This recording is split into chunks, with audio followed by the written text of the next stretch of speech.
It's good day to brew, baby. What is up? It's your boy Millsy, back at Thumbtail Commander, back for another episode of Millsy Brews, the show where I brew a version 1.0 decklist to the commander in front of us in my quest to brew the magic.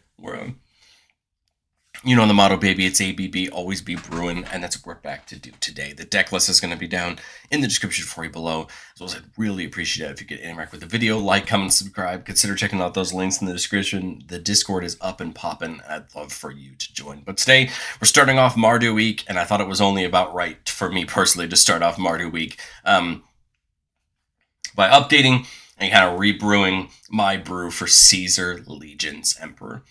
This wasn't really truly making updates. I really put this one back down to the core and built it right back up. So we're going a little bit above our normal budget for the show, but it's just because we're doing it for myself, and I think Caesar fits really well with all the new support that the Mardu clan got in Tarkir Dragonstorm. Caesar is a 4-mana 4/4 human soldier. It says whenever we attack, we could sacrifice another creature. If we do, we get to choose two. We can either make two 1/1 soldiers with haste that are tapped at attacking, draw a card and lose a life, or deals damage equal to somebody for the number of creature tokens we control. Last one, of course, being the thing we like Caesar for the most, right? Being able to dome somebody for a ton of damage, and as our board goes bigger, that dome becomes even more threatening to your opponents. I think the thing that I've tried to do to succeed with Caesar, as we'll talk about through our presentation, is making tokens on attack, if possible, but really just making tokens, making your attack step matter, so it's not just doming somebody with Caesar, you make your it matter, and then care about your creatures dying, because we have at least one creature dying to Caesar's trigger every turn. If we have something like Ishin or that new Windcrag Siege, right, we're going to have two creatures dying every turn. So care about the aristocrats, care about that kind of stuff, and we'll talk about even some new ones of that Tarkir gave us. But I want to say a quick thank you to the channel members. Thank you so much for supporting. If you're interested in seeing all of our videos just a little bit early, check it out down below. Well, making tokens isn't particularly hard, especially in our colors. Boros has a lot of support for making tokens. Same thing in with the Orzhov side as well.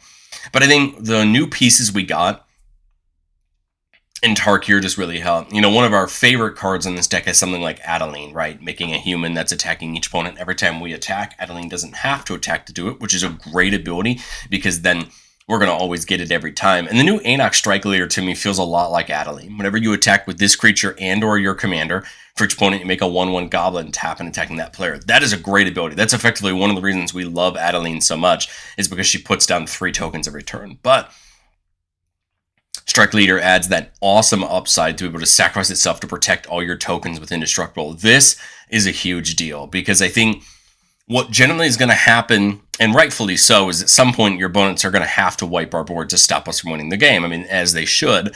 And I think what these abilities are going to do is help protect your board. So all you have to do is replay Caesar and keep going. Remember, Caesar doesn't have to attack, just like Adeline, for their abilities to go off. So basically, we don't mind having to recast Caesar as long as we have the mana for it, if it means protecting our board. And I think that's the one thing the Strike Leader is so good at. We also have other ways to just protect all of our creatures.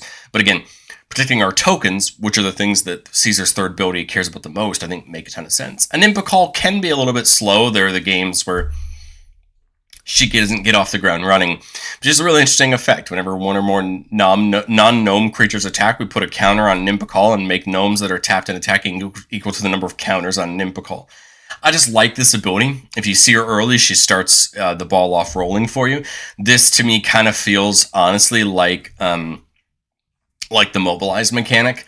You know, you start at Mobilize 1 and then you just get better, right? So she kind of feels that way to me, although she gets better, because if you could put any counters on her, right, she'll start making more and more. As Johnny is a card I've seen put in a lot of work a lot of times. It comes in as a 2-mana 1/2 with a 2/1 cat warrior as well. And then whenever one or more of our cats die, we flip it over into a planeswalker that on its 0 can just make a cat and then dome any target for the number of creatures we control, as long as we control another red permanent. I mean, the fact that it could be any target is huge. A lot of times you're hitting a player with it, but you could take out a planeswalker, you could take out a key creature, but most of the time you're doming someone in the face for it, and you're just making more tokens and getting in there. Charismatic Conqueror is a great piece. It's a little expensive because it only has that one printing in those Lost Caverns decks, and it's very well used for its ability. It's basically a blind obedience. Whenever an artifact or creature an opponent controls enters untapped, they get their choice. They can either tap it or give us a 1/1 token. Obviously, we want the 1/1 token with lifelink, but they've got to make a real choice. Do they want to give us the token, or do they want to keep, have their thing come in tapped? If it comes in tapped, it's great. It's out of our way. It's one less blocker, right? But if it comes in untapped, that token can mean the difference in a lot of our abilities. Krenko, Tinstry Kingpin, another one of those ones that's going to start slow, but is going to get a lot better. So in order to attack, you put a counter on it, and you make a number of goblins equal to its power. This is really good with Caesar, because Caesar doesn't care how many tokens are attacking. Caesar doesn't even look at how many tokens are on the battlefield when its ability triggers. It's when its ability resolves, meaning anything we can do to make tokens before that Caesar ability resolves, that's the more tokens we're going to have on the board to hit somebody for more damage. Mural is the first of 2 creatures we're going to talk about that have a pretty key stat ability. During our turn, our opponents can't cast spells or activate abilities of artifacts, creatures, or enchantments. We're going to talk about Voice of Victory on the next slide, which has a very similar ability, but that is huge because once we hit combat, we do not want anyone removing Caesar. We don't want people removing our pieces. We want to be able to get in and have some fun, and then Mural can make a few tokens when she attacks. It may cost a pretty penny, but Ocelot Pride is a card I've seen do a lot of work. 1 mana, first strike, lifelinker. Beginning our end step, if we gain life this turn, we make a cat. And we have other ways to gain life. It's not like Ocelot Pride's the only way in our deck to gain life. So Ocelot Pride does have other ways to gain life, but then if we have the City's Blessing, so if we have 10 or more permanents, we get to just make a copy of each token we control that entered the battlefield this turn. This is huge for 2 reasons. 1, because we can make a lot of tokens with it. But 2, specifically with the new mobilized tokens, is anytime you make a copy of a token that was made with mobilize, you are not going to have to sacrifice the copy of the token that you made with mobilize because it doesn't have the same rider as the token that was made that has to be sacrificed. This is huge with Ocelot Pride because now you're just going to leave the warriors there and they're going to be safe until the next turn and then they can attack and do their things. It's kind of one of those things you don't really think about, but that's the way that the rules work and it can really work into our advantage. Of course, this is just a Tarkir slide, right? Because all 3 of these cards are really good and do we want them to do. Redoubled Stormsinger is a really cool ability. Whenever it attacks, for each creature token you control that entered the battlefield this turn, make a copy of it tapped and attacking. This is a killer ability because if we have Stormsinger go off last in all of our triggers of attack triggers, it can actually make a copy of every other token we've made on attack because of the way we could stack the stack. And so this is really nice because then you can get extra goblins, extra humans, extra warriors, and you can really see where Stormsinger can do us a lot of really good. Yeah, we get rid of them on end step, but what I would probably do on an average stack is do everything, do this, then do Caesar. You'll lose out in doubling those 2 that Caesar makes, but that's okay because you're just increasing the amount of tokens you have to dome somebody with. Voice of Victory, here's our other one, like Mural. Opponents can't cast spells during our turn. Doesn't limit the abilities, but that's okay. I think the spells are what we really care about. And having Mobilize 2 is great. I mean, 2 tokens is great. And then I think, probably, truthfully, like one of the biggest pieces Tarkir Dragonstorm gave us, if it wasn't Anok Strike Leader or Stormsinger, is Zergo Stormrender. So you have a 3/3 with Mobilize 1, which is great. We get the Warrior Return, but the huge thing this gives us is its ability. Whenever a creature token we control leaves the battlefield, draw a card if it was attacking. Otherwise, each opponent loses a life. This is a huge ability because in combat, we're going to get to refill our hands, something that we eventually run into the problem of doing as we're hitting our opponents. And then, if the warriors die on end step or somebody wipes the board. Otherwise, people are just losing life. Zergo is a great commander in its own right. We talked about it during pre-con week, and I'm actually going to have an updated version of the deck coming a little bit later this week. But again, love it in here. I thought there was no reason not to play the other Zergo from the main set. Yeah, it's kind of a non-bow with the other Zergo because it prevents your warrior tokens from getting sacrificed. But if you think about it, it's even better for our deck because we want the warriors. We want to hold the warriors turn over turn because that's more tokens on the board for us, more things that we can be doming our opponents for damage for. And what I like about Zergo specifically is that it has a bigger Mobilize, right? Mobilize 2 instead of Mobilize 1 is really nice, especially in a deck that cares about how many tokens you have. Of course, we have spells that are just going to make tokens, and some of them make them at really great rates. Fourth Orlingas makes X/2/2 humans with Trample and Haste, a great ability, because those 2/2s can start hitting a lot harder than 1/1s, right? And then if we hit somebody we get to become the Monarch. Temp with Vengeance just makes us X 1/1 elementals with haste. And then if each opponent may do it, and if they do, we get more. If any of our opponents are dumb enough to take the 1/1s, we're just going to get an even bigger trigger with Caesar. This is one of those cards that you don't mind. If you have open mana, nothing to do, you don't mind dumping every single mana you have into this. Just to make a bunch of elementals that get to attack. And that's before we even talk about any of the other abilities in combat we have that would care about those being able to attack. Secure the Waste, do it on somebody's end step, make a bunch of warrior tokens, then they're ready to go back on our turn. And then, of course, we got the new Infantry Shield. Man, I think this card is going to be really good. Equipped creature has Menace and Mobilize X, where X is its power. This is going to be really useful in our deck. And the truth is, it's probably useful on, like, any creature we attach it to. I think the, like, magical Christmas land is to attach this to Adeline, because Adeline's power grows from the number of creatures we control. I mean, just being able to mobilize 10, I feel like would be brutal. But truthfully, like an extra mobilized 3 or 4, even on something like Caesar, it's just going to be really great. And I think it's just going to lead to even more consistent damage. Dollmaker's Shop is a card I cannot stop calling the praises of, especially in token decks. Whenever one or more non-toy creatures we control attack a player, we make a toy token. This is great because then more tokens on the board. And then if we have 6 extra mana, nothing to do with it, all of our creatures have base power and toughness XX, where X is the number of creatures we control. I mean, I've seen Porcelain Gallery end games very quickly. To me, I almost look at it as like a one-sided coat of arms for us, because you get to just turn your creatures huge.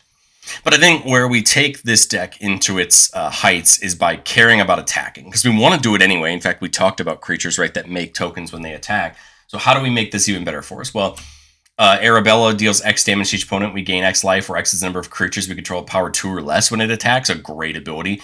Commissar Severina Wayne is one of 2 creatures that's going to deal damage to our opponents when we attack. Or sorry, 3, I guess, because of Arabella. But I'm thinking about it and Mishra on the next slide. Lose life, I apologize. So each opponent loses X, and where X is the number of other attacking creatures. A great ability. She does pack away to draw some cards if we need it. Gold Knight Commander is a pretty scary effect once you see how many tokens we can make in combat. Whenever another creature enters, creatures we control get +1/+1 to end a turn, can make our creatures a real threat. Mishra is the other half of that duel that I was thinking with Commissar. Whenever you attack, each opponent loses X and you gain X, where X is the number of attacking creatures. So again, just extra damage that we can stack on top of Caesar. And then, of course, our 2 big things we're looking for, Ishin and Windcrag Siege. Both of them can allow triggered abilities of permanents we control when we attack to trigger a second time, just allowing us to get extra value every combat. But where I think our deck gets better, if you think about it, because we have to sacrifice 1 creature for Caesar's effect, and when we're playing with these things like Mobilize, those tokens are going to have to die and go away. So we're going to have these Aristocrats triggers. Why not take advantage of things like a Lasso Core and Marionette Apprentice that is going to have each opponent lose a life whenever one of our creatures die. Alenda gets to grow every time our creatures die, and then we can actually sack Alenda to Caesar to make a bunch of tokens where X is equal to her power as she grows. So she's a great piece, because not only does she become a threat with lifelink, but then you sack her and get a bunch of 1/1 tokens. Mirkwood Bats is going to have everybody lose a life whenever a token comes in or gets sacrificed. I love it. I mean, it's probably one of our best Aristocrats payoffs. We have things like Pitiless Plunderer, that just whenever another creature we control dies, we get a treasure. I mean, getting mana out of our creatures dying is huge, especially so we can leave up protection and removal. And then Bastion, remember, it's the classic Aristocrats ability. Whenever a creature we control dies, each opponent loses 1 and we gain 1. And then the 2 pieces that I chose to spend a little bit extra money on in the deck that I think are going to end up working out really well for us, and I've seen one of them do it. Grave Pact is a very brutal card in a lot of board states. Whenever one of our creatures dies, each other player sacrifices a creature. This is one of those cards that can really benefit you right away, because Caesar's doing it before the blockers are declared, right? So you're going to have at least 1 sacrifice there if you haven't done it other than that. And then anytime they block your tokens and kill them, well, everybody's got to sack a creature. This is one of those cards that can really grind a board to a halt in deciding what they're going to do and really get some extra damage through. And then Meat Hook kind of plays 2 roles. On the front side, it's a board wipe, right? Each creature getting -X until end of turn. And then whenever a creature we controls dies, everybody loses a life. Whenever a creature an opponent controls dies, we gain a life. So that classic Aristocrats ability, but we get to staple a board wipe on it, which I think is huge on a lot of board states. I think we rounded off with, I think, what you would expect from a deck that's trying to dump creatures in, which is dealing damage to our opponents whenever our creatures comes in. Things like General Crete dealing a damage to each opponent. Perforos dealing 2 to each opponent when a creature comes in. These are the bread and butter abilities that we really only need one to really turn a game around. The thing that I've been trying out, I haven't tried out too much of it, but I think its effect I might look at in the future is Enduring Courage. So this gives a creature +2/+0 and haste whenever it enters. I like this ability making those tokens that come into the 3/1s. I think a 3/1 versus a 1/1 is just strictly better in a lot of scenarios. But it does give it haste, and that's always interesting if you want to go towards the extra combats route. Those tokens that you brought in tapped and attacking would then have haste and could be able to attack. Impact Tremors, War Leader's Call, again, more of the damage as things come in. And then City on Fire is a card I have won games multiple times with Caesar. Whenever a source we control would deal damage to a permanent or player, it deals triple that damage instead.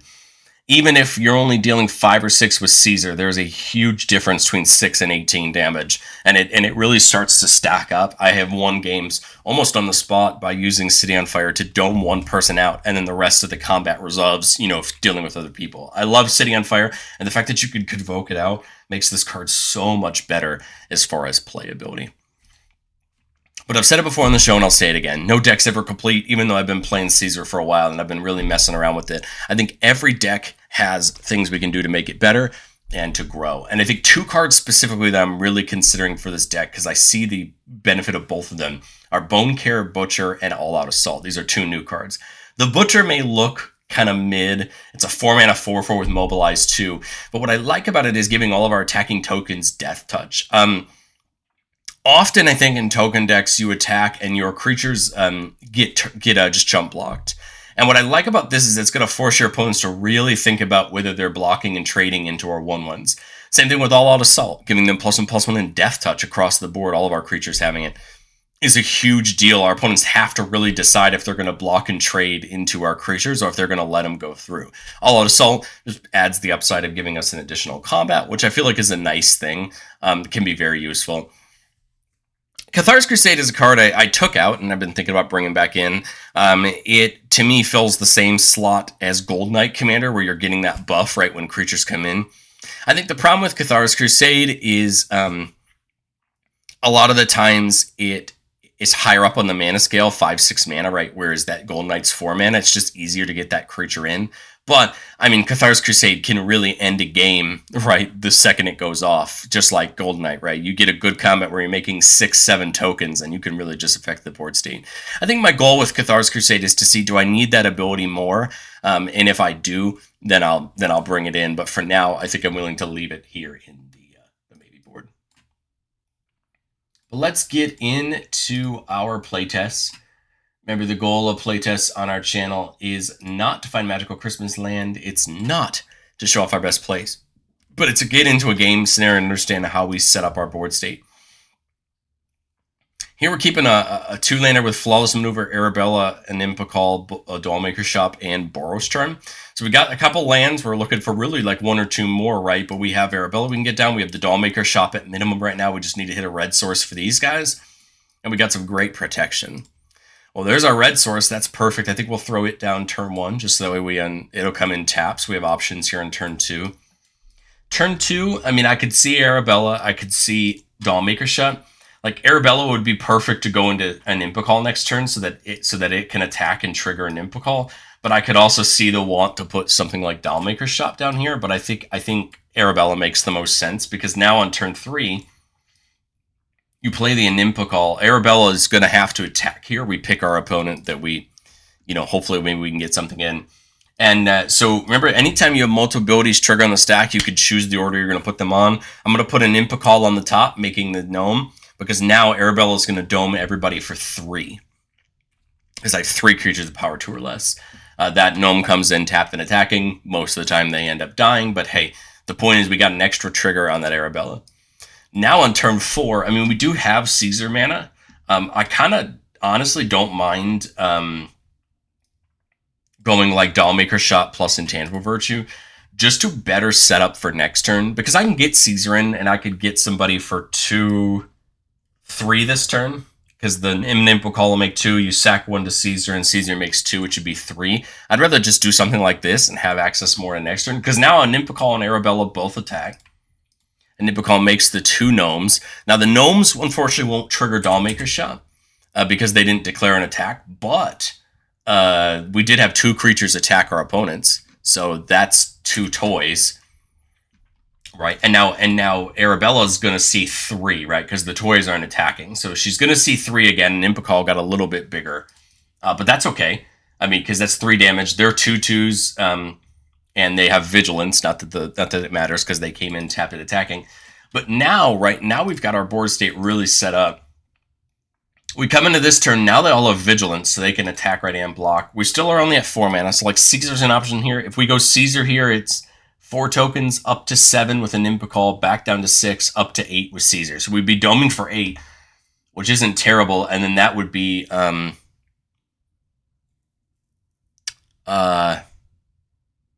Arabella does not say attacking. I apologize. It just says creatures power 2 or less. So it would have counted the toys. So that's what, 9 off of Arabella this turn, plus the Caesar trigger for 8. That could be a pretty big turn. We could do something like Zergo and set up for next turn where we could have another mobilized trigger. The really nice thing is we have 3 current protection spells. We have the Flawless for free if we play Caesar. We have Flare that we could sack either of these 2 to protect our board. At this point, I think if I put Zergo down and I did my thing this turn, getting a couple here, attack with the gnomes that were in last turn to get 3 toys. So now Arabella is hitting for 12. I think at this point I would probably sack Zergo if I'm 100% honest out of the 3 of these, because a Nim's making me a ton of tokens. So is, an Arabella is dealing damage, but I'm well willing to sack Zergo to protect my board. But now, I mean, we're just in great shape. And if someone has multiple board wipes on this, on this turnaround, right, then it is what it is. But I have found most time at a commander table, you only need 1. And we have multiple here. So then now on our next turn, we just go in Caesar. This one's now online. And again, now the game might be over this turn if we haven't, depending on how we've done damage. Because now this turn, right, we're getting another one. 4 gnomes, 3 toys, and 2 warriors, right, off of Zergo. So just with the intangible virtue alone, 5, 6, 7, 8, 9, 10, 11, 12, 13, 14, 15, 16, 17, 18, 19, 20. So that's 21 off of Arabella, which probably is just game if no one's gotten rid of it. It would probably be the thing I would expect to get gotten rid of at this point. But this just goes to show you how good Arabella can be. And then you're talking about, 40 power worth of creatures with Vigilance there, and you've still got the Caesar trigger to dome somebody. So this just goes to show you that if you have protection or people don't have removal, how this deck can really set up. And we saw no Aristocrats payoffs. In that game, we saw none of them, but we didn't need them because we saw, right, token generation and an effect like Arabella.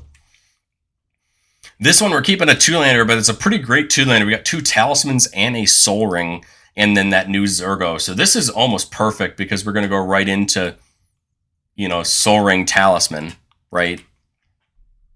Turn 2, we don't have the red for that. If our opponent has a red source, then we can, or a black source, we can Exotic Orchard right into Zergo, which would be my thought.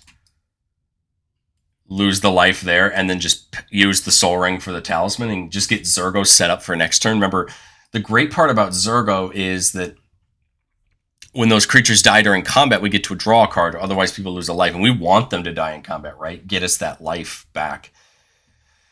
Here we have the mana for Caesar plus Intangible Virtue.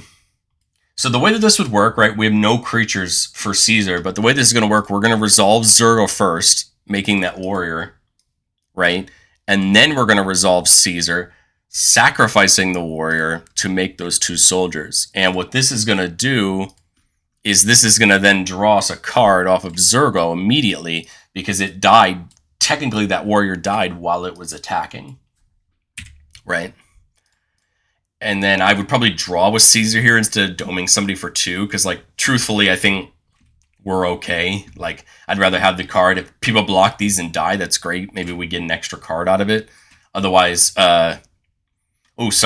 they don't automatically die on the end step with Zergo. So if they block, maybe they block one of them and we keep one around. But the point is now we just have more card draw, and I think that's what we really want. Remember, they are 2/2s, right? Because of they are 2/2s because of the Enchanted Virtue. Play the Swamp here instead so we can get that Summit down. But I think here it's probably just what? Adeline plus Flowering's my thought process. Now all these tokens are 3/3s that are coming in. And now when we attack this turn, you make 3 humans and the warriors, sack one of them, make the 2 warriors. So we're at 6, which is a better dome target, I think, for Caesar. And then, you know, if they die in combat, we draw. Otherwise, the warrior goes away. But, you know, what I think is the nice part about Zergo in this scenario is if anything gets blocked and dies, we just draw a card, which is just great because the token was going to go really away at some point anyway. Now you have this nice buff you have for your creatures. Your creatures here are getting better. And, you know, Adeline can start becoming a threat. And, like, truthfully, no matter what we draw here, like, say we draw one off the warrior dying in combat and we draw another one for turn. Like, truthfully, we're just in great shape. Unless someone has a board wipe here. And I think this is, again, another great scenario where we could just straight up make Porcelain Gallery if we want to this turn. Like, we could Bastion plus the Porcelain Gallery, and now all these are coming in are going to be 8/8s, 9/9s this turn, and you can just have a nice big turn right where we're hitting our opponents. Let's do one more playtest. Looks like I yapped a little bit longer during the presentation today. Let's do a 3-lander here. We have a Johnny, Felwar Stone for some mana. There's the City on Fire and Mirkwood Bat. So we like this one. We got a good start. Oh, and Adeline just makes it better. We'll throw the Sundown Pass in turn 1 because, like, there's nothing we can do turn 1. We might as well throw that landed tapped. Here, I think the answer is still a Johnny. I like the idea of getting the Felwar or the Impact Tremors in, but, like, I kind of want to get a Johnny down and get it moving because now this turn, ooh, Elspeth is that's tempting to get up to. Of course, doubling our tokens can give all of our creatures flying until our next turn, help them get evaded. I mean, we can go Felwar into Impact Tremors, but I think it makes more sense to go to Adeline and get those attacking tokens this turn. Try to get this Cat Warrior to die so we can flip it over, but it probably won't. I have a feeling most people know what the backside of Johnny does. If not, they'll ask you what the backside does, and then they're not going to block. But I'd say probably after probably one of our humans at least dies. You know, we'll probably have a couple hang around. There's the Mars. So we've got Caesar mana. Mirkwood makes us 3 life loss to our opponents this turn. If I Felwar, I only have 3 mana. So I could Caesar. It would be 6 tokens after Adeline, down to 5 with Caesar's ability. Oh, I just realized I can sack the cat with Caesar. I think that make the more sense. So we put it down. Right, 3 humans on attack, sack the cat to make the 2 soldiers, right? Because then that's going to flip a Johnny over, and we don't mind that it's no longer attacking.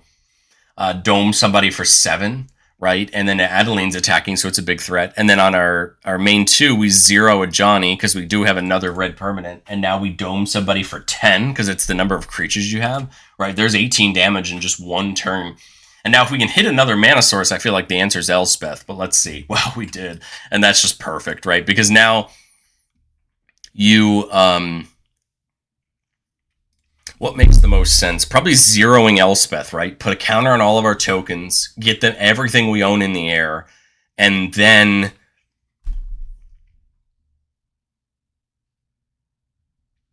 yeah, my thought is 0 Elspeth to get a counter on everything.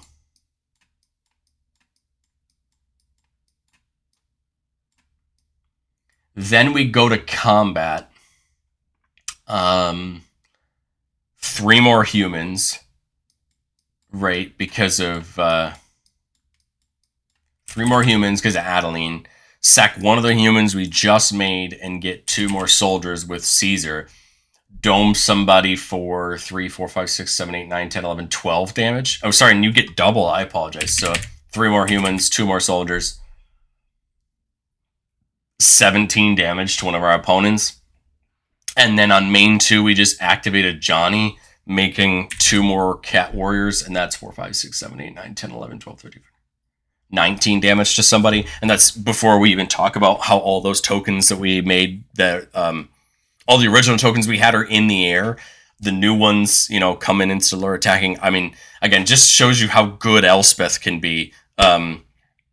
We could have also, if we wanted to, instead of attacking with those tokens, I just realized we could have. Did we have enough red sources for City on Fire? We could have tapped Caesar, 2 of these soldiers, and 5 of these, and done City on Fire. You know, Caesar would have completely knocked somebody else out, and so would have a Johnny, just straight up on tripling the damage, right? So that just goes to show you that that line could have been there, and I think it just goes to show you how, if you can get the right play lines with Caesar and people leaving it alone, you can do some big damage. But I'd love to know, what do you think of Caesar? I'm super excited to try out all these new Tarkir decks on the channel, and I will catch you all in the next one.